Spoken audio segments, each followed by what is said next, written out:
जय हिंद दोस्तों, जैसा कि सीआरपीएफ का एग्जाम 24 फरवरी फर्स्ट शिफ्ट का भी दोस्तों आपका समाप्त हो गया। तो फर्स्ट शिफ्ट पूछेगा 25 जीके जिसके प्रश्न से अधिकतम रियल प्रश्न जो कि मिल गए हैं, तो उन सभी प्रश्नों को देखेंगे विद एक्स्ट्रा फैक्ट के साथ। चलिए वीडियो को शुरू करते हैं बिना किसी देरी के। ठीक है, तो देखिए जो पहला आपका जो प्रश्न आपको पूछा गया था कि खानवा का जो युद्ध है किसके किसके बीच हुआ था। ठीक है, इस प्रकार कोई क्वेश्चन पूछा गया था। तो खानवा का युद्ध दोस्तों आपको बता दें कि 16 मार्च कब हुआ था, 16 मार्च 1527 ईस्वी को हुआ था। ठीक है, तो इसका राइट 16 मार्च 1527 ईस्वी को आगरा से 35 किलोमीटर दूर खानवा गांव में बाबर और मेवाड़ के राजा थे राणा सांगा के मध्य लड़ा गया था। ठीक है, तो बाबर और राणा सांगा के बीच दोस्तों आपका खानवा का जो युद्ध लड़ा गया था कब, 1527 ईस्वी में। ठीक है, पानीपत युद्ध के बाद बाबर द्वारा लड़ा गया दूसरा सबसे बड़ा युद्ध था। ठीक है, पानीपत का युद्ध दोस्तों आपको मालूम होगा 1526 ईस्वी में। ठीक है, 1526 ईस्वी में बाबर और इब्राहिम लोदी के बीच आपका पानीपत का पहला युद्ध हुआ था, जिसमें आपका इब्राहिम लोदी जो कि हार गया था। इसके बाद बाबर ने मुगल समाज की स्थापना किया था भारत में। ठीक है, तो 1526 में मुगल समाज का स्थापना हुआ था भारत में। इसका एक साल बाद ही 1527 में मेवाड़ के राजा थे राणा सांगा और बाबर के बीच आपका खानवा का युद्ध लड़ा गया था। ठीक है, तो आपका राइट आंसर हो जाएगा बाबर और राणा सांगा। ठीक है,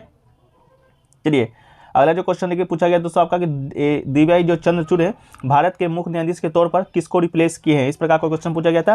तो दीवाई चंद्रचूड़ की बात करेंगे दोस्तों तो आपके भारत के 50वें मुख्य न्यायाधीश है। ठीक है, कितने नंबर के मुख्य न्यायाधीश हैं, तो आपके वर्तमान में 50वें नंबर के मुख्य न्यायाधीश है। लेकिन रिप्लेस किसको किए थे, तो ये दोस्तों आपका उदय उमेश ललित। ठीक है, उदय उमेश ललित जी को आपका ये रिप्लेस करके आपका ये चंद्रचूड़ जी हैं जो कि मुख्य न्यायाधीश बने थे। उदय उमेश ललित की बात करेंगे दोस्तों तो ये 49वें नंबर के आपके मुख्य न्यायाधीश थे। ठीक है, जो कि आपका नवंबर 2021 में बनाया गया था। इसके बाद से आपका 50वें नंबर के मुख्य न्यायाधीश दिव्या चंद्रचूड़ को बनाया गया है। ठीक है, इसके अलावा सीजीआई और सर्वोच्च न्यायालय के न्यायाधीश को नियुक्ति की बात करेंगे तो राष्ट्रपति के द्वारा किया जाता है, ये आपको मालूम होना चाहिए।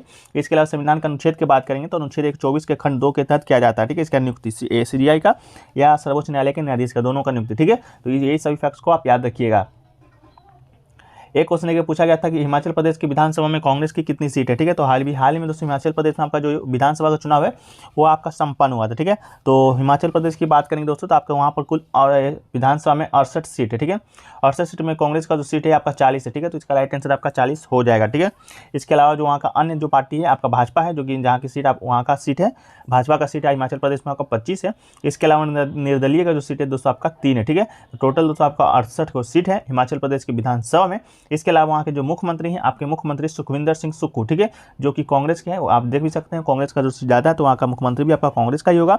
बहुमत में कौन है वहाँ पर, तो कांग्रेस ही है। ठीक है, तो मुख्यमंत्री आपके सुखविंदर सिंह सुक्खू वहाँ के मुख्यमंत्री हैं। ठीक है, चलिए देखिए दोस्तों अगर आप लोग एसएससी का तैयारी कर रहे हैं या किसी भी एग्जाम का तैयारी कर रहे हैं, ठीक है, तो टीसीएस के द्वारा जितने भी अभी तक जीके जीएस के सवाल पूछे गए उनमें से बेस्ट 1500 वन लाइनर प्रश्नों को दोस्तों आपको एक पीडीएफ में शामिल किया गया, जिसका जो शुल्क मात्र 30 रुपये रखा गया है। ठीक है, तो अगर आप लेना चाहते हैं, अगर आप सीजीएल CHL MTS और जीडी की तैयारी कर रहे हैं तो ये दोस्तों आपके 100% का सफलता गारंटी देता है। तो आप व्हाट्सएप नंबर पर संपर्क कर लीजिएगा, व्हाट्सएप नंबर जो सामने आपको दिख रहा होगा। ठीक है, तो एक बार जाकर आप लोग लेना चाहते हैं तो ले लीजिएगा, पीडीएफ आपको बन गया है। ठीक है, बेस्ट 1500 वन लाइनर प्रश्न को है जो कि शामिल किया गया है। ठीक है, चलिए एक जो क्वेश्चन लेके पूछा गया था कि मानव शरीर में समान रक्तचाप कितना होता है। ठीक है, ये क्वेश्चन पूछा गया था। तो मानव शरीर की बात करेंगे दोस्तों आपका तो 120/80 मीटर HG से कम होना चाहिए। ठीक है, 120/80 आपका इसका राइट आंसर हो जाएगा। रक्तचाप की बात करते हैं तो रक्तचाप प्रत्येक दिल की धड़कन के साथ बढ़ता है और दिल की धड़कन के बीच में समय में घटता है, जबकि बीपी आसन व्यायाम तनाव और नींद में परिवर्तन के साथ प्रति मिनट बदल सकता है। ठीक है, रक्तचाप समान रूप से 120/80 मिमी HG से कम होना चाहिए। ठीक है, तो आपका 120/80 इसका जो है राइट आंसर आपका हो जाएगा। ठीक है, एक क्वेश्चन देखिए पूछा गया था कि 2011 की जनगणना के अनुसार भारत का जनसंख्या घनत्व आपको बताना था। तो 2011 की जनगणना के अनुसार 382 वर्ग किलोमीटर। ठीक है, तो 382 वर्ग किलोमीटर आपका इसका राइट आंसर हो जाएगा। इसके अलावा 10 की वृद्धि की बात करेंगे तो 17.72% आपका 10 की वृद्धि था। ठीक है, इसके अलावा दोस्तों जनसंख्या घनत्व की बात कर लेते हैं। तो जनसंख्या घनत्व को की परिभाषा आखिर होता क्या है, तो आप लोगों में से बहुत को नहीं मालूम होगा तो आप लोग बता देते हैं। जनसंख्या घनत्व का मतलब होता है दोस्तों आपका कि 1 किलोमीटर, ठीक है, 1 किलोमीटर के क्षेत्र में कितने लोग हैं जो कि निवास कर रहे हैं। ठीक है, 1 किलोमीटर तो मालूम होगा आपका, तो 1 किलोमीटर के क्षेत्र में जितने लोग निवास करते हैं उसी को दोस्तों आपका जनसंख्या घनत्व कहा जाता है। ठीक है, तो ये भारत का आपका पूछा गया था। तो भारत में आपका 1 किलोमीटर में 382 लोग हैं जो कि आपका निवास करते हैं। ठीक है, वहीं बात करेंगे दोस्तों तो भारत का आपका हो गया, लेकिन भारत में भी आपका सबसे ज़्यादा जनसंख्या घनत्व होगा किस राज्य का है, तो राज्य में दोस्तों आपको बताते हैं राज्य में आपका हो जाएगा बिहार। ठीक है, जहाँ पर दोस्तों आपका 1106 लोग, ठीक है, 1106 लोग आपका निवास करते हैं। यहाँ पर देखिए 382 भारत में निवास करते हैं, लेकिन बिहार में 1106 आप देख चुके हैं कितना ज़्यादा है। ठीक है, तो सर्वाधिक जनसंख्या घनत्व वाला राज्य आपका बिहार ही है। इसके अलावा सबसे कम जनसंख्या घनत्व वाला राज्य की बात करेंगे तो ये दोस्तों आपका अरुणाचल प्रदेश है, ठीक है। अरुणाचल प्रदेश है सबसे कम जनसंख्या घनत्व वाला, वहाँ का जनसंख्या घनत्व तो मात्र 17 ही है, ठीक है। 1 किलोमीटर में मात्र 17 लोग ही निवास करते हैं, ठीक है।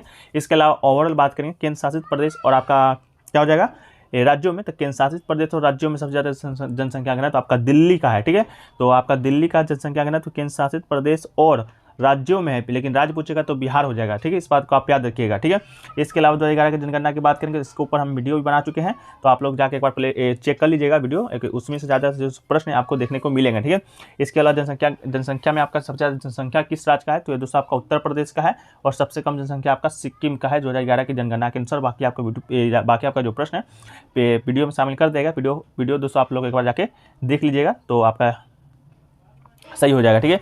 इसके अलावा बात करें 2022 में दोस्तों द्रोणाचार्य पुरस्कार आपका जो दिनेश जवाहर लाल को मिला था, ठीक है। दिनेश जवाहर लाल को दोस्तों आपको द्रोणाचार्य पुरस्कार मिला है, तो पूछा गया था दोस्तों आपका क्रिकेट में मिला है, ठीक है। क्रिकेट के कोच हैं, तो पूछा गया था कि ये किन के कोच थे, ठीक है। विराट कोहली के थे या रोहित शर्मा के थे या सचिन तेंदुलकर के थे, इस प्रकार का पूछा गया था। तो इसका राइट आंसर दोस्तों आपका सचिन हो जाएगा, रोहित शर्मा आपका इसका राइट आंसर हो जाएगा। दिनेश जवाहर लाल है जो कि दोस्तों आपका किसके कोच है, तो किसके कोच है, तो आपके रोहित शर्मा के कोच है, ठीक है। अब बात कर लेते हैं द्रोणाचार्य पुरस्कार का। द्रोणाचार्य पुरस्कार दोस्तों आपको आखिरकार दिया किसके जाता है, ठीक है, ये बात है। तो द्रोणाचार्य पुरस्कार की बात करेंगे दोस्तों, ये आपके कोचों को दिया जाता है, ठीक है।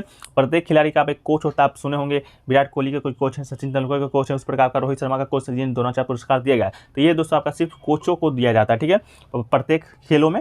जैसा कि 2022 में आपका इन लोगों को द्रोणाचार्य पुरस्कार दिया गया है, तो देखिए जीवन ज्योति सिंह तेजा को दिया गया है जो कि तीरंदाजी के कोच थे। इसके अलावा सुमा सिद्धार्थ सिरूर को दिया गया जो कि आपका पैराशूटिंग के कोच थे। इसके अलावा मोहम्मद अली कमर को दिया गया जो कि आपके मुक्केबाजी के कोच थे। इसके अलावा सुजीत मान जी को दिया गया जो कि कुश्ती के कोच थे, और बिमल प्रफुल्ल घोष को दिया गया जो कि दोस्तों आपका फुटबॉल के कोच थे, ठीक है। एक आपका दिनेश जवाहर लाल को दिया गया था जो क्रिकेट के कोच हैं, वह आपके रोहित शर्मा के कोच थे, ठीक है। इसके अलावा दोस्तों प्रथम विजेता की बात करेंगे, तो प्रथम विजेता आपके कौन थे द्रोणाचार्य पुरस्कार के, तो भालचंद्र भास्कर भागवत, ठीक है। भालचंद्र भास्कर भागवत, ओम प्रकाश भारद्वाज और ओम एम नाम्बियार, जिन्हें कि 1950 में आपका पुरस्कार दिया गया था। प्रथम विजेता यही थे, ठीक है। इसकी स्थापना की बात करेंगे द्रोणाचार्य पुरस्कार का, तो इसका स्थापना आपका 1985 में किया गया था। यह पुरस्कार गुरु द्रोण के नाम पर रखा गया था, जिसे अक्सर द्रोणाचार्य गुरु द्रोण कहा जाता है, ठीक है। आपको मालूम है द्रोणाचार्य कौन थे, ठीक है, तो उन्हीं के नाम पर दोस्तों द्रोणाचार्य पुरस्कार जो कि आपका रखा गया है नाम, ठीक है। तो इसका राइट आंसर आपका क्या हो जाएगा, रोहित शर्मा आपका इसका राइट आंसर आपका हो जाएगा, ठीक है। देखिए अगला जो क्वेश्चन पूछा गया था लॉर्ड मेयो की हत्या दोस्तों आपका कहाँ पर हुआ था, तो 1872 में आपका बता दें लॉर्ड मेयो जो कि भारत का तत्कालीन वायसराय थे, वो दोस्तों आपका शेर अली द्वारा लॉर्ड मेयो जो कि भारत के वायसराय की हत्या पोर्ट ब्लेयर में कर दिया गया था, ठीक है। तो इसका राइट आंसर दोस्तों आपका पोर्ट ब्लेयर हो जाएगा, ठीक है। कब हुआ था, 1872 में हुआ था, ठीक है। शेर अली को अंडमान द्वीप समूह में दंडात्मक निपटान में आजीवन कारावास दिया गया था जब उसने लॉर्ड मेयो को चाकू मारकर हत्या जो कि कर दिया था, ठीक है। तो आपका अंडमान द्वीप समूह आपके साथ ऑप्शन में दिया गया होगा, तो पोर्ट ब्लेयर वहीं पर है, तो आपका राइट आंसर हो जाएगा, ठीक है, अंडमान निकोबार द्वीप समूह, ठीक है। लॉर्ड मेयो जो कि भारत का तत्कालीन वायसराय था, 1872 में इनकी हत्या शेर अली के द्वारा कर दिया गया था, ठीक है।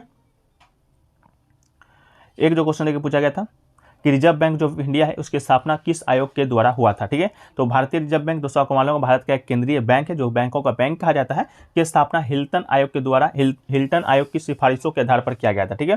तो इसका राइट आंसर आपका हिल्टन आयोग हो जाएगा। भारतीय रिजर्व बैंक अधिनियम 1934 में बैंक के कार्य संचालन के संवैधानिक आधार का प्रबंधन किया गया था। इसका जो परिचालन है आपका 1 अप्रैल 1935 को शुरू किया गया था, ठीक है। इसका आपका केंद्रीयकरण भी हुआ था, राष्ट्रीयकरण हुआ था, वो दोस्तों आपका 1949 ईस्वी में आपका हुआ था रिजर्व बैंक ऑफ इंडिया का राष्ट्रीयकरण। इसकी स्थापना किस आयोग के द्वारा हुआ था, तो हिल्टन यंग आयोग के द्वारा हुआ था। तो इसका राइट आंसर आपका हिल्टन यंग आयोग आपका हो जाएगा, ठीक है। चलिए एक क्वेश्चन लेके पूछा गया था आपका कि धौलावीरा है जो कि कितने नंबर का यूनेस्को स्थल है, ठीक है।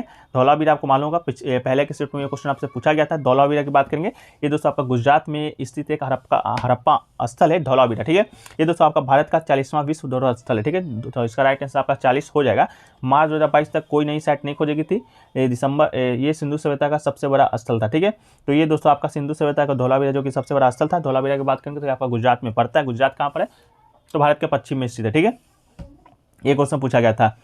और धौलावीरा, इसके अलावा धौलावीरा की बात करें हड़प्पा सभ्यता जो कि सिंधु घाटी सभ्यता के नाम से भी जाना जाता है, उसका जो सबसे बड़ा स्थल है आपका मोहनजोदारो है, ठीक है। सबसे बड़ा स्थल आपका कौन है, मोहनजोदारो, जो कि दोस्तों आपका पाकिस्तान में से, ठीक है।